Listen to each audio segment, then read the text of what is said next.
परिवार को 15 लीटर। और बाहर त्योहार में समझी आ गया, कोई कार्यक्रम है, घर में मेहमान आ गए, अभी समझी आ गए, लड़की देखने वाले आ गए, तो थोड़ी बहुत तो ज्यादा लगता है, तो उस समय आप 45 लीटर अपने पास रख सकते हो। कितनी? 45 लीटर का अधिकार है। जो उनकी रूढ़ी रीति रिवाज परंपरा में अगर लड़कियों को हिस्सा देने का नियम नहीं है तो कोई भी पटवारी या राजस्व का अधिकारी लड़कियों की जमीन में नाम नहीं चढ़ाए।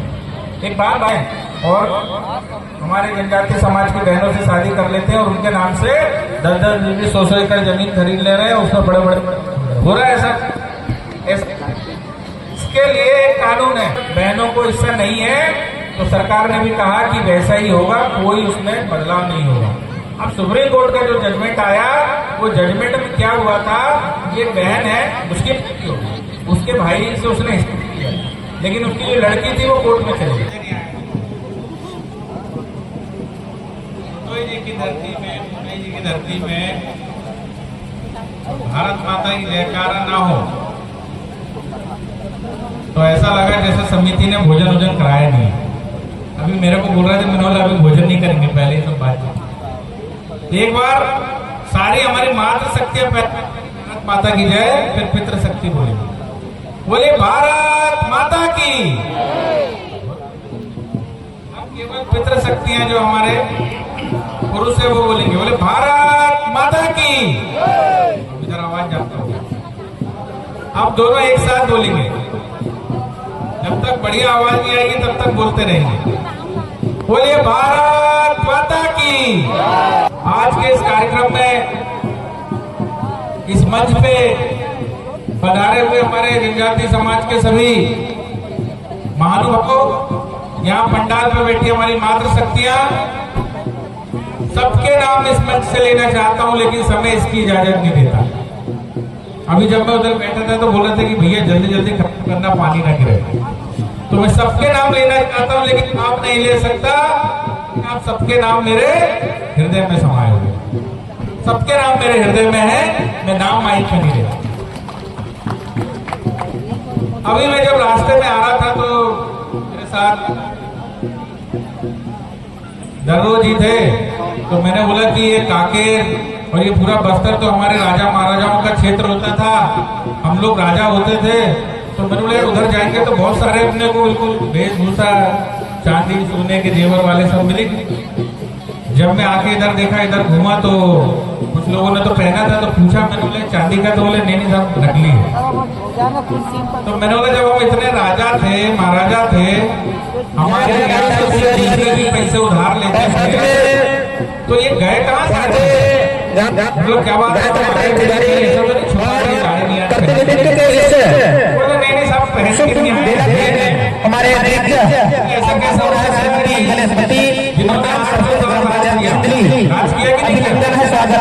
जो 800 है, इनकी वंशावली में 250 राजा थे, वो ऐसे कैसे करीब हो सकते?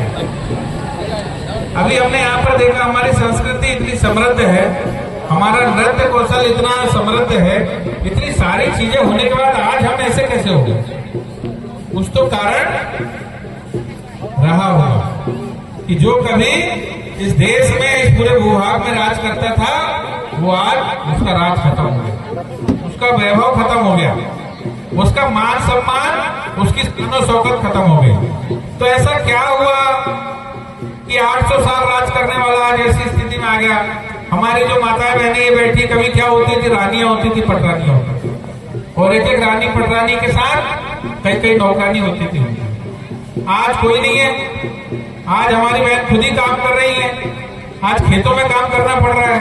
तो ये हमारा समाज यहाँ तक कैसे पहुंच गया? क्या ऐसा हुआ कि हमारे समाज में ये स्थिति आ गई? बहुत विचार करने के बाद, बहुत सोचने के बाद एक बात सामने आई कि उस समय में राजा का बेटा राजा का पुत्र ही राजा बनता था। आज ऐसा होता है क्या? आज राजा कौन है? आज राजा वो है जिसने शिक्षा प्राप्त की, जिसने शिक्षा प्राप्त करके पढ़ाई लिखाई कर ली। आज जो कलेक्टर बन गए हैं, एसपी बन गए हैं, बड़े बड़े अधिकारी बन गए हैं, आज वो राजा। और वो सब राजा कहते हैं, वो सब शिक्षा प्राप्त करके राजा। कहते हैं ना बार बार कि जिसने भी शिक्षा की शेरनी का दूध पिया है वो दहाड़े, और जिसने शिक्षा की शेरनी का दूध नहीं पिया वो नहीं बोल पाता। हम बोलते हैं कि चाहे हाथ में रोटी रख के खा लेना, थाली बेच के भी अगर बच्चों को पढ़ाना पड़े तो बच्चों को पढ़ाने की जरूरत है। हाथ में रोटी खा लेना, थाली बेच देना, लेकिन बच्चों को, ये शिक्षा है जिसके कारण हम आज पीछे हो गए। हम 800 साल तक राजा रहने के बाद लेकिन शिक्षा में पिछड़। आज देश का ऐसे चलता है, नियम कानून। नियम कानून कहां पर है? संविधान में लिखे। और संविधान के लिए समझने के लिए क्या जरूरी है? हमारी शिक्षा जरूरी है, पढ़ाई लिखाई जरूरी है।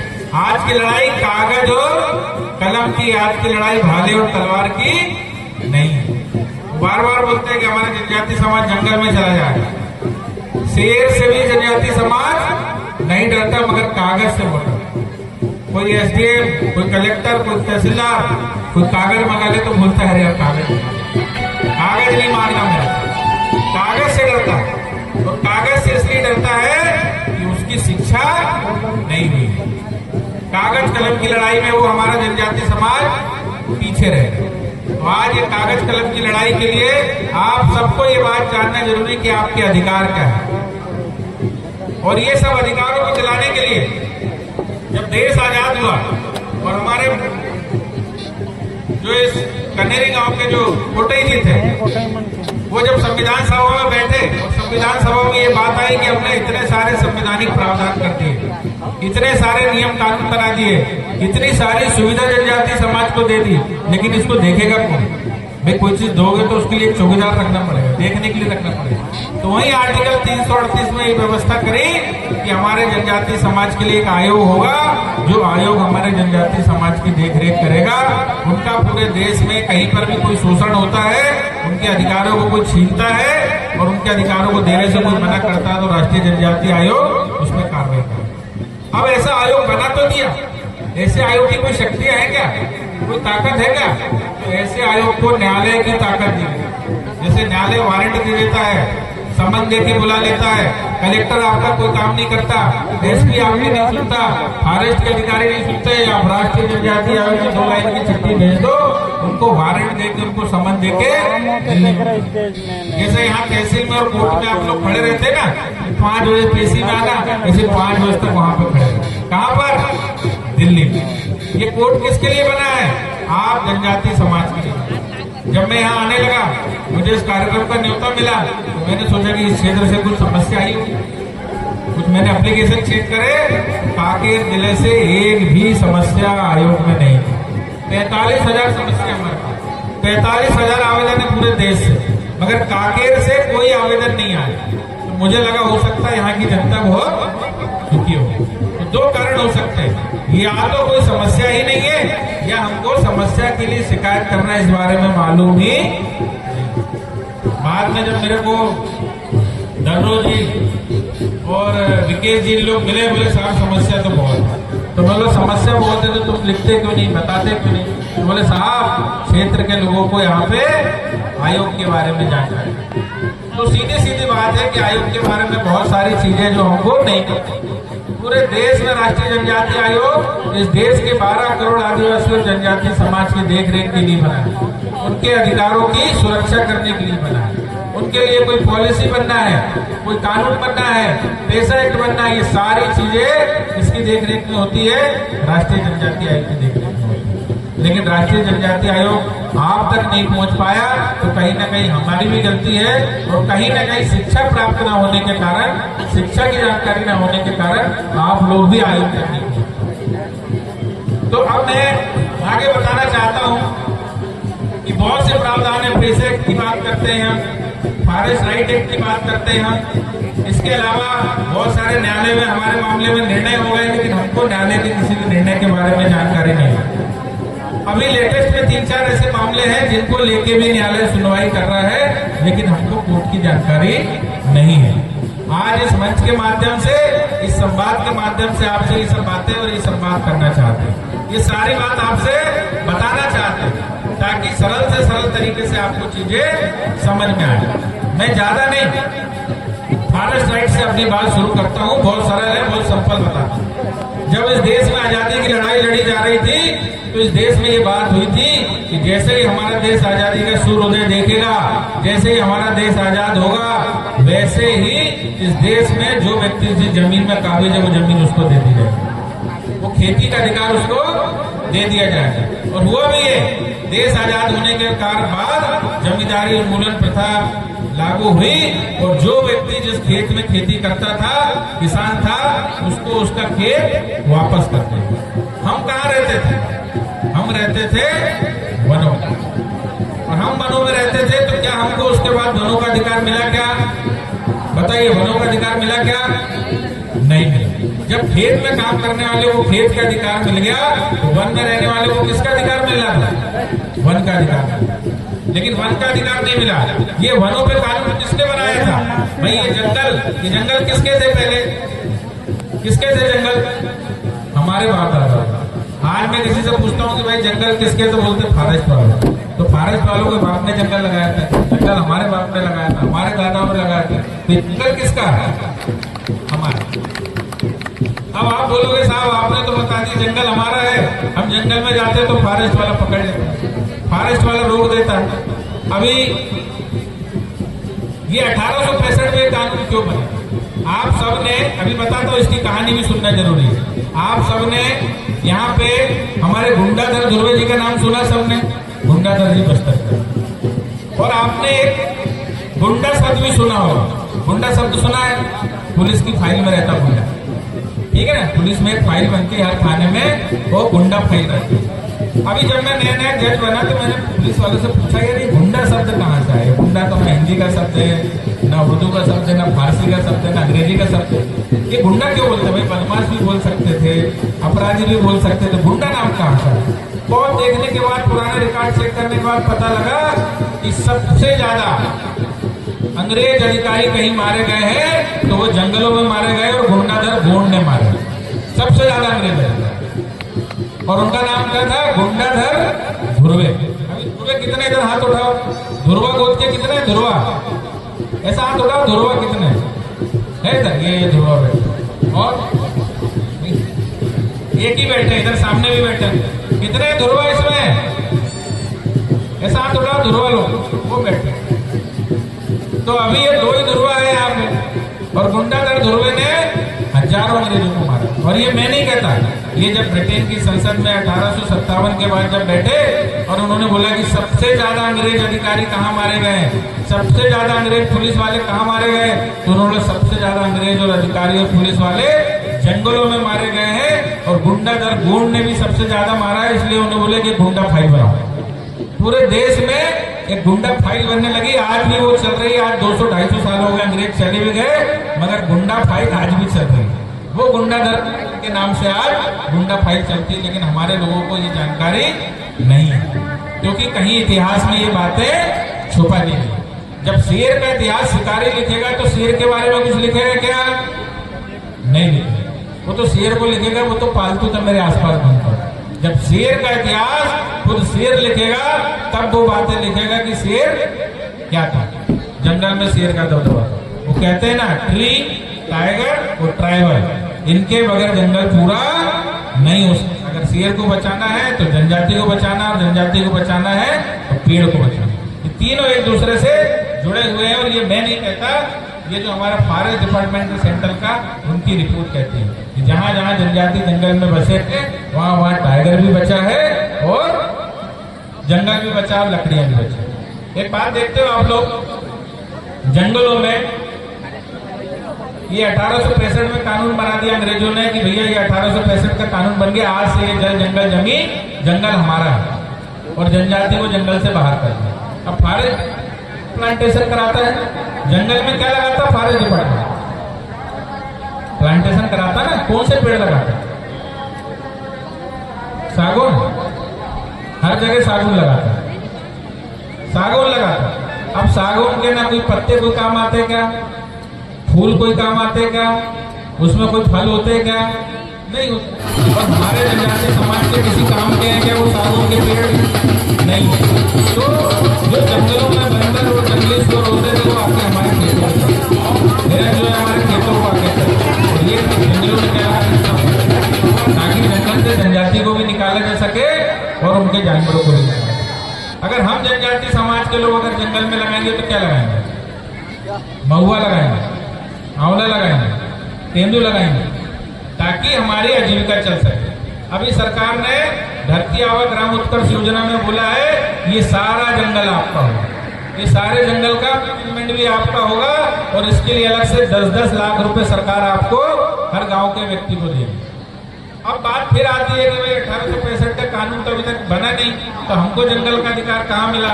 तो जंगल का अधिकार मिला हमको 2006 में, और 2006 में उन्होंने कहा कि 13 दिसंबर 2006 की स्थिति में जो जिस जंगल में काबिज है वो जंगल उसका है, और वो जंगल का अधिकार कोई सरकार नहीं दे रही। उसने ये बोला है जो फॉरेस्ट राइट एक्ट जो दिया गया वन अधिकार, तो उन्होंने उसका नाम दिया वन अधिकारों की मान्यता अधिनियम। यानी जंगल तो आपका पहले से था, जंगल में अधिकार भी आपका पहले से था, हमने केवल आपको कह दी है मान्यता दी है, कोई आपका एहसान नहीं, आपका ही था। लेकिन हजारों लाखों ऐसे लोग हैं जिनके पट्टे निरस्त हुए, जंगल के पट्टे निरस्त हुए ना।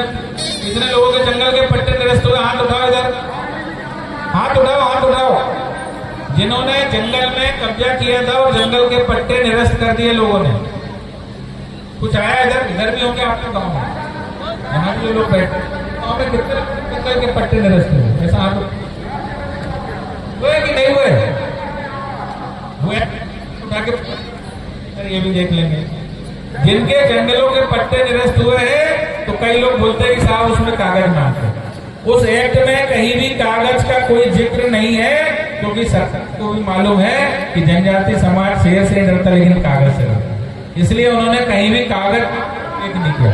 उन्होंने बोला कोई कागज लगाने की जरूरत नहीं, अगर ग्राम सभा या गांव के 5 आदमी या पंच बोल दे कि इस व्यक्ति ने जंगल में इनका कब्जा है और इनका कब्जा जो है वो 13 दिसंबर 2005 में है, वो जंगल का पट्टा उनको 10 एकड़ का बनाकर सब। लेकिन कई जगह हमारी जानकारी की कमी के कारण, हमें एक के बारे में नहीं पता होने के कारण 10 लाख लोगों के पट्टे निरस्त हो गए। कितने? 10 लाख लोग। और ये 10 लाख लोगों के पट्टे केवल इसलिए निरस्त हुए कि उनको जानकारी नहीं थी कि इसमें कोई कागज नहीं लगाना, केवल हमको गांव से लिखवा के देना है ये जमीन में इनका।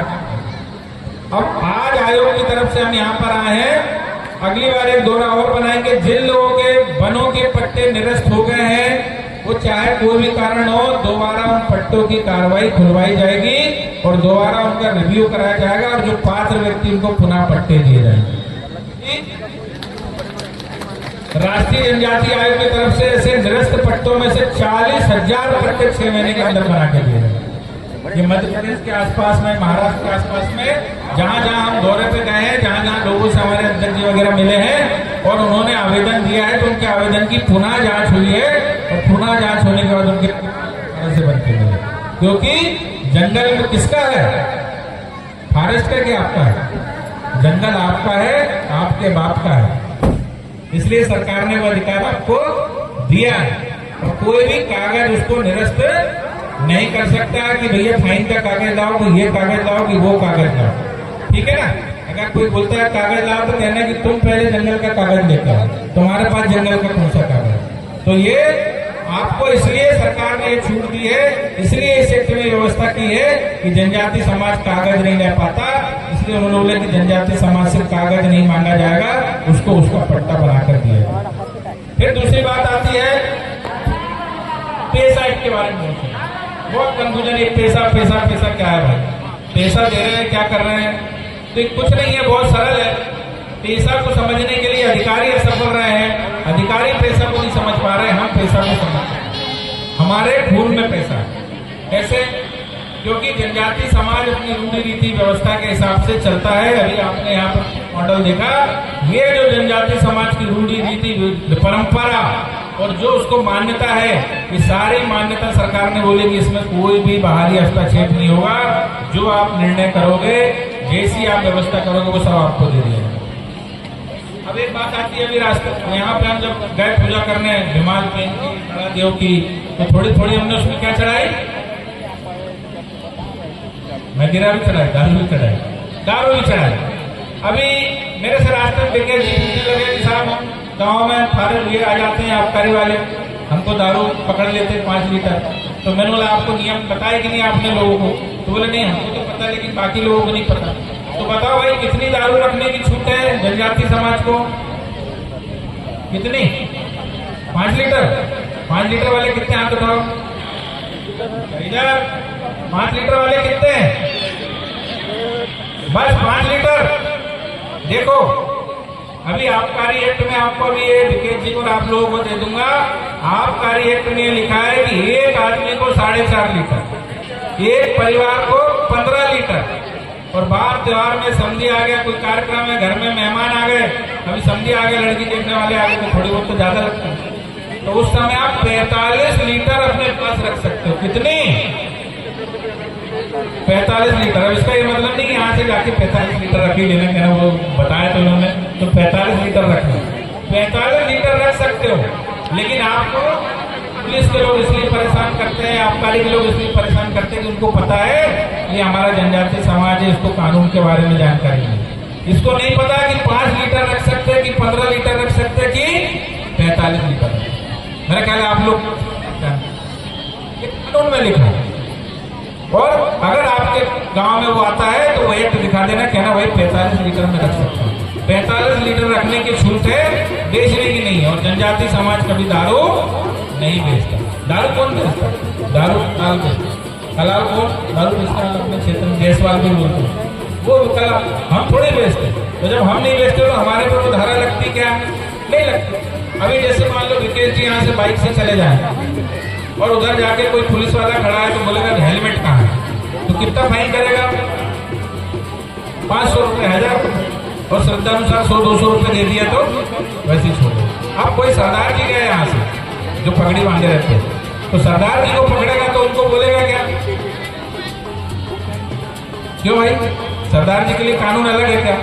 देश का कानून तो सबके लिए। वो सरदार जी को क्यों नहीं लेता? वो सरदार जी तो तलवार लेके बैंक के अंदर भी जाता है। हम नेल कटर लेके प्लेन में नहीं बैठ सकते, वो तलवार लेके प्लेन में बैठते हैं। क्यों? क्योंकि उसकी परंपरा में 5 का रखते हो, कड़ा, केस, कच्चा, कृपाण, ठीक है ना? ऐसे 5 का वो रख सकते। और 5 का रखने की छूट उसको संविधान के आर्टिकल 25 ने दिया कि आपकी रूढ़ी रीति रिवाज परंपरा जो भी सिख भाई है वो मानेगा, कोई भी कानून उसको रोक नहीं सकता।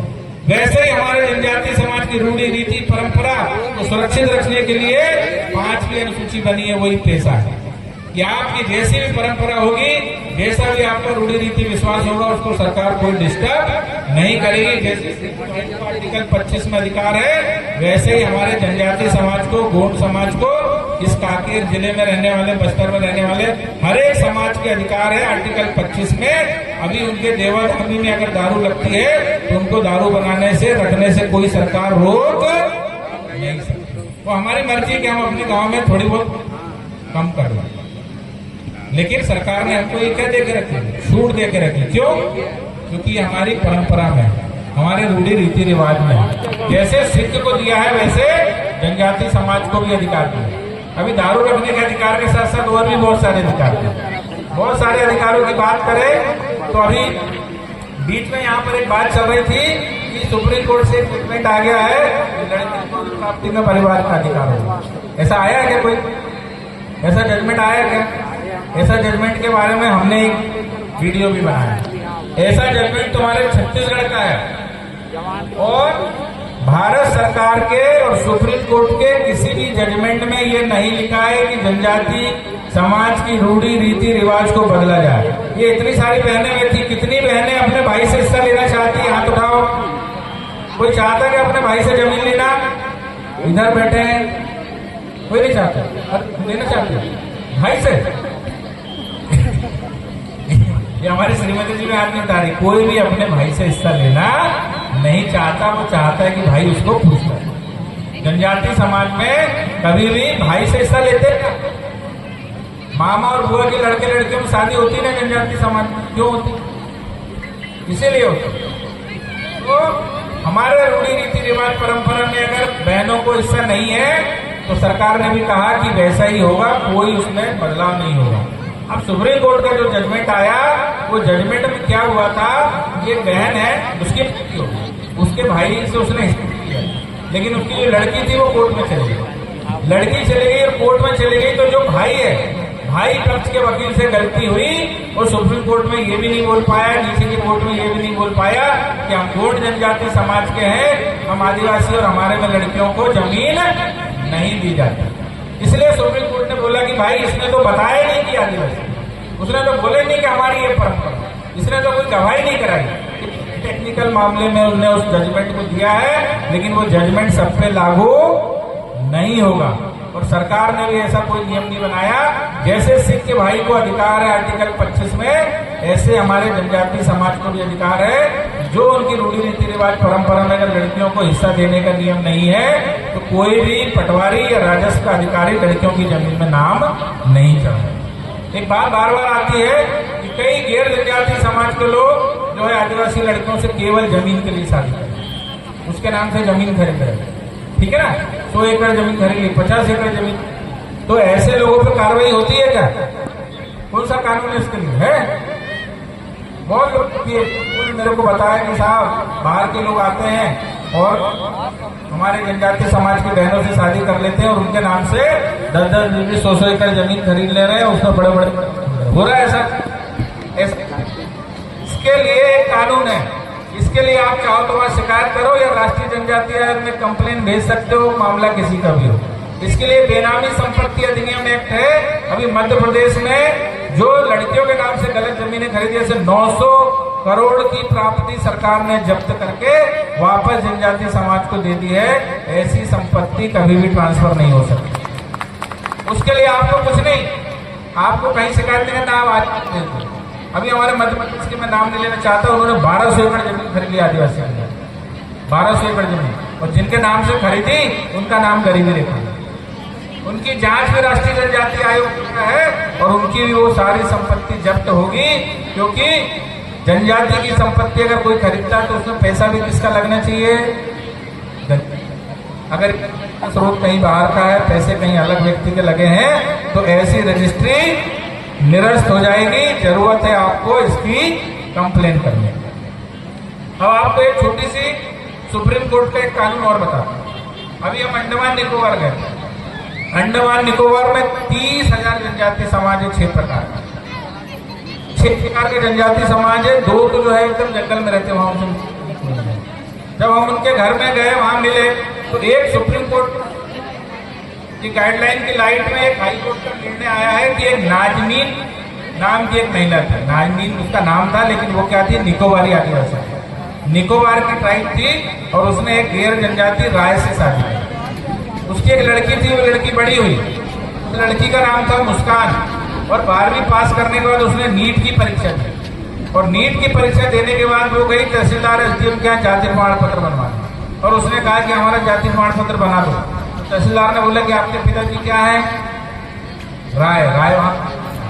उन्होंने बोला आपके पिताजी ब्राह्मण है, इसलिए आपका जाति प्रमाण पत्र नहीं बनाया जा सकता। वो हाई कोर्ट में चली गई और हाई कोर्ट ने बोला कि इसके पिता के गैर जनजातीय होने से कोई मतलब नहीं, इनकी माँ जनजातीय है, इसलिए इनको सर्टिफिकेट जारी कर दिया जाए। 24 घंटे में उन्होंने तहसीलदार को ऑर्डर किया और तहसीलदार ने उसका प्रमाण पत्र बना के दे दिया। और वो रूलिंग आज भी, जो हाई कोर्ट का जो रूलिंग होती है, वो सारे देश में सब पे समान रूप से लागू होती है। अब ये न्याय है कि अन्याय है? भाई ये जजमेंट सही है कि गलत है?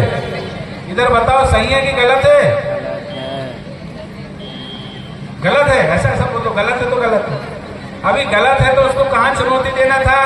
बड़ी कोर्ट में, सुप्रीम कोर्ट में जाना था, लेकिन वहां की सरकार नहीं दी। जब राष्ट्रीय जनजातीय आयोग को शिकायत प्राप्त हुई तो वहां जांच करने के लिए गए और वहां की सरकार को बोला कि भैया इसमें आप क्या करो, अपील करो, क्योंकि ऐसा होना गलत है। कोई भी जनजातीय समाज की अगर महिला गैर जनजातीय से शादी करती है तो उसको आरक्षण का लाभ मिलना चाहिए क्या? मिलना चाहिए क्या? नहीं मिलना चाहिए। लेकिन सुप्रीम कोर्ट, हाई कोर्ट ने गलत ऑर्डर किया है और इसकी अपील करने के लिए आयोग ने बात की। ऐसे ही एक फॉरेस्ट राइट का जब कानून लागू हुआ, जब वन अधिकार का कानून लागू हुआ, तो पूरे देश के जितने भी फॉरेस्ट डिपार्टमेंट के बड़े अधिकारी थे, डीएफओ होते हैं, सीसीएफ होते हैं, क्या बोलते हैं आपके सीसीएफ, ये सारे रिटायर्ड लोगों ने कमेटी बनाई और ये सारे रिटायर्ड लोग कमेटी बना के अलग अलग राज्यों के हाईकोर्ट में चले गए कि ये जो वन का कानून है, जिस कानून के अंतर्गत हमारे जनजातीय समाज को आप जंगल दे रहे हो, ये कानून गलत है, उसको चैलेंज करते हैं। अब रिटायर होने के बाद भी चैन से रहने नहीं दे रहे जनजाति। अरे भाई आपको क्या जरूरत है, आप तो नौकरी से रिटायर हो गए, कौन होते हो जनजातीय समाज फॉरेस्ट डिपार्टमेंट की अगर जमीन मिल रही है, उनके बगल का जंगल है, उनको अगर जंगल मिल रहा है, अगर उनका 2005 से कब्जा है तो वो जंगल उनको, ये इसको चैलेंज करने के लिए वहां चैलेंज करने के बाद जब अलग अलग राज्यों में हाई कोर्टों में जब इन्होंने इस तरह की रिट लगाई, तो बाद में सारे रिट को एक साथ सुप्रीम कोर्ट ने अपने पास बुलाया और सुप्रीम कोर्ट ने अपने पास बुला के उसमें निर्णय दे दिया। इन्होंने ये बात 10 लाख लोगों के इन्वेस्ट हुए, कितने लोगों के 10 लाख, अभी बताया ना, जो कागज नहीं दिखा पाए उनके पट्टे क्या कर दिए, निरस्त। और उन्होंने बोला जिनके पट्टे निरस्त हो गए, ये सारे लोग जंगल में अतिक्रमण हो गए, इन्होंने जंगल की चोरी कर ली। ये चोरी का आरोप किस पे लगा दिया, आदिवासियों पे। बाद में जज साहब ने भी आरोप दिया, लेकिन 13 दिन के अंदर वो ऑर्डर वापस हुआ, दोबारा से अपील हुई और उस पर स्टे लगा दिया। आज की डेट में जिसका भी जंगल में कब्जा है, फॉरेस्ट डिपार्टमेंट ऐसे कब्जे को नहीं हटा सकता, क्योंकि सुप्रीम कोर्ट ने बोला है कि जब तक ये मामला हमारे पास है, फॉरेस्ट डिपार्टमेंट के कब्जे से किसी भी व्यक्ति को नहीं हटाया जाएगा जिनका 2005 से कब्जा है, ये जिन्होंने वन अधिकार को चुनौती दी थी। अब ऐसे जितने व्यक्ति जिनके कब्जे, वो सारे व्यक्तियों ने वन अधिकार का जो है दावा किया। तो ऐसे दावा करने वाले किसी भी व्यक्ति को फॉरेस्ट डिपार्टमेंट जंगल से नहीं हटाएगा।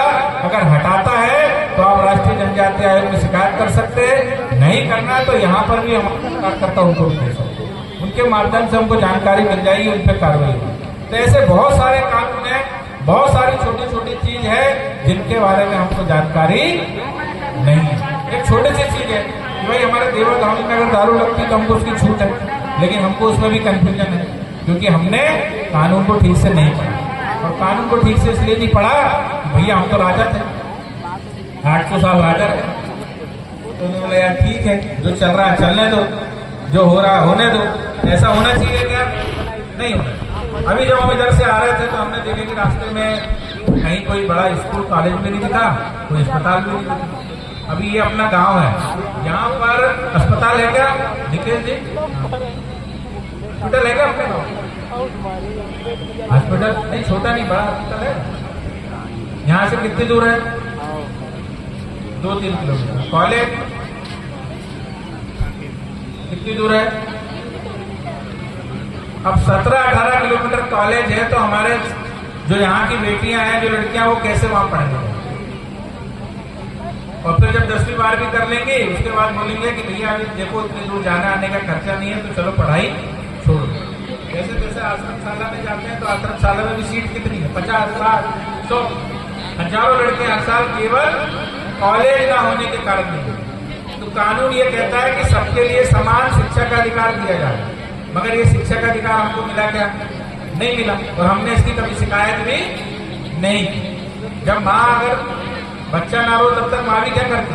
दूध नहीं मिला, पूरा सोने दो, अभी उसको डिस्टर्ब नहीं करना। वैसे ही हमारा जनजातीय समाज भी कानून की जानकारी न होने के कारण थोड़ा वो बच्चों की तरह सोया, लेकिन उसको जागना जरूरी है, उसको जगाना जरूरी है और आपको विरोध करना और बात को बताना जरूरी है। हर बात को बताना शिकायत नहीं होती। अगर राष्ट्रीय जनजातीय आयोग आया है, आप लोगों के बीच में आया है, आप अपनी बात हमको करते हैं, सम्मान कर रहे हैं, और आपकी कोई समस्या है, इसलिए वो समस्या क्योंकि हमको उसकी जानकारी नहीं है। हमको नहीं पता कि हमको अस्पताल की सुविधा मिलना चाहिए, हमको नहीं पता कि हमको कॉलेज और शिक्षा की सुविधा मिलना चाहिए, हमको पता नहीं है, इसलिए हम इसका विरोध नहीं करते। और सरकार को या ऊपर ये लगता है कि नहीं भैया तो शांत लोग हैं, इनको किसी चीज की आवश्यकता नहीं। हर चीज की, शिक्षा की, स्वास्थ्य की आवश्यकता हर व्यक्ति को है और भारत का संविधान उसको समानता का अधिकार देता है, सबको बराबर शिक्षा, सबको बराबर स्वास्थ्य दिया जाए। अब एक छोटी सी कहानी से अपनी बात खत्म करता हूँ क्योंकि समय ज्यादा हो रहा है। अभी हमारे कलाकार लोग भी, इनको भी सुनना है, आप लोग को भी घर जाना है। मैं एक छोटा सा क्षेत्र था, वहाँ पे जस्ट वो जगह का नाम था बैतूल के पास एक जगह। तो वहां देखा तो वहां भैंसों की चोरी बहुत होती, बहुत भैंस चोर आते। 2 साल हो गए, बड़ी बड़ी पुलिस आ गई, यार भैंस पकड़ नहीं पाई। 4 के बाद पुलिस वाले 2 चोरों को पकड़ के लेते। दोनों चोर आके मेरे सामने कटघरे में खड़े हो गए। तो मैं भी बड़ा उत्सुक हुआ कि 4 साल से 2 आदमी ऐसी चोरी कर रहे थे कि बड़ी बड़ी पुलिस आके चले गई, इनको भैंस चोरों को पकड़ नहीं पाई। तो मैंने उनसे पूछा, भाई बताओ कैसे चोरी करते हैं? तो वो पुलिस को देख के थोड़े संकोच करने लगे। तो मैंने पुलिस को बाहर भेजा, मैंने जाओ यार मेरे को जरा इनसे बात करना। जब बात किया तो वो चोर बोलते हैं, साहब बहुत सरल है, हम आदिवासी क्षेत्र में, जनजातीय क्षेत्र में चोरी करते थे और जनजातीय समाज बहुत सीधा साधा, बहुत भोला भाला है। तो मतलब भोला भाला तो है यार, चंड चालाक भी हो गया, लेकिन तुम चोरी कैसे करते थे? बोले कुछ नहीं साहब, एक आदमी भैंस की घंटा खोलता था और एक भैंस को खोलता था। एक भैंस को लेकर दिन उगते बाजू भागता था और एक घंटे को लेकर दिन डूबते भागता। अब हमारा आदि किसान भोला भाला उठता था, उन्हें यार भैंस किधर गई? तो जिधर आवाज आ रही काई की उधर ही भागता, तब तक ये दूसरा भैंस लेके निकल जाता। और ऐसा करके ये लोग 4 साल तक हमारे आदिवासी समाज को गुमराह करते। आज का समय भी वही है, आज के समय में राजनीतिक ढोल बजाने वाले, ऐसे घंटी चुराने वाले बहुत आएंगे। एक तरफ कुछ हल्ला बताएंगे, एक तरफ अलग अलग तरह की बातें बताएंगे, लेकिन आपके अधिकार और कानून को मिलने वाली चीजें आपको नहीं बताएंगे। अब आदिवासी समाज जाग गया है, उसको पता है कि मेरी भैंस चोर किधर गया। तो जिधर आपकी भैंस चोर गया आपको उधर ही जाना है। जिस तरफ घंटा बज रहा उधर नहीं जाना, नहीं उस तरफ जाओगे तो कुछ नहीं मिलने वाला। भैंस जिधर गई उधर जाना।